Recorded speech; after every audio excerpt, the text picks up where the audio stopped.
humaine. Quand je vois toute la souffrance, quand je vois les maladies qu'on fabrique, quand j'entends et que je vois les noms de maladies, je respire abondamment.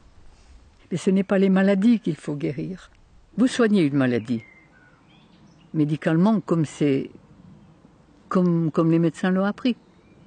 On empêche le système d'élimination de fonctionner, il ne fonctionne plus, mais au lieu d'éliminer les résidus, il les enferme. Et quand il y a trop de résidus dans les liquides interstitiels, dans les liquides dans lesquels baignent les cellules, ils pénètrent dans la cellule. Comment voulez-vous qu'ils fassent autrement?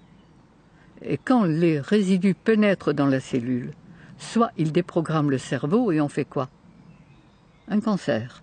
Soit ils le sclérosent, on fait un diabète ou une sclérose en plaques. Soit ils le paralysent, on fait un Parkinson. Soit ils le déconnectent, on fait une folie meurtrière ou suicidaire ou un Alzheimer.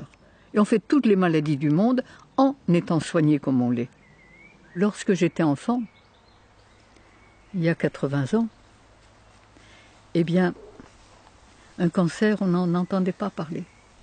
Il n'y en avait pratiquement pas. Des obèses, je me souviens, dans une ville comme Épinal, puisque je suis vosgienne, il y en avait une. Elle était le côté curieux de toute la ville. À l'heure actuelle, il y a 400 personnes par jour en France qui meurent de maladies cardiovasculaires.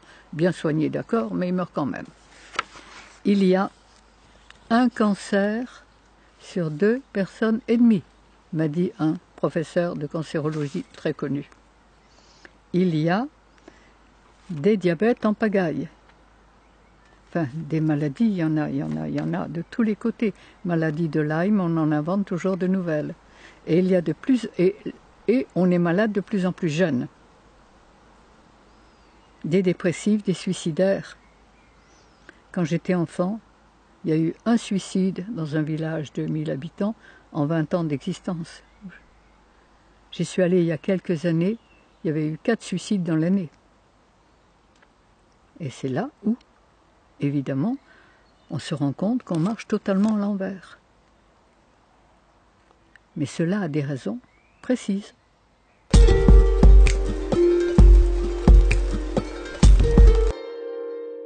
Qu'est-ce que la faculté a appris aux médecins? À chercher ce qui ne va pas. À chercher dans la poubelle la mouche jaune, la mouche verte. Et à mettre un nom extraordinaire dessus, c'est très savant. Et à prescrire des examens pour confirmer, ça fait marcher toute la boutique. Et à prescrire des médicaments qui rendraient malade un bien portant et des opérations. Qu'est-ce que la médecine sait faire d'autre? La médecine allopathique. La médecine homéopathique est un peu moins pire, mais elle ne change pas le terrain.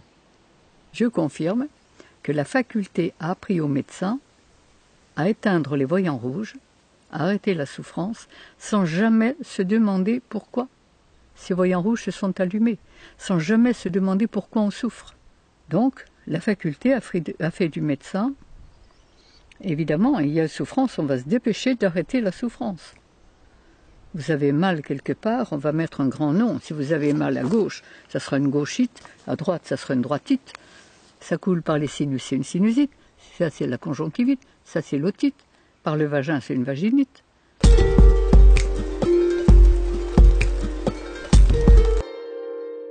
Je suis passé en correctionnel, j'ai été appelé par l'ordre des médecins. Et quand l'ordre des médecins m'a appelé, c'était un bon vieux médecin d'Avignon, et qui m'a dit « Madame Grosjean, si vous n'aviez pas la popularité que vous avez, il y a longtemps qu'on vous aurait fait un procès.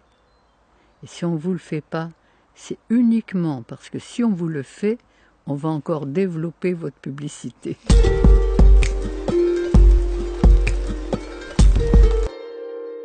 Eh bien, donnez à notre corps les aliments que la nature a prévus pour son système digestif. Ensuite, chaque fois qu'il crie au secours, qu'il veut se nettoyer, l'aider à le faire.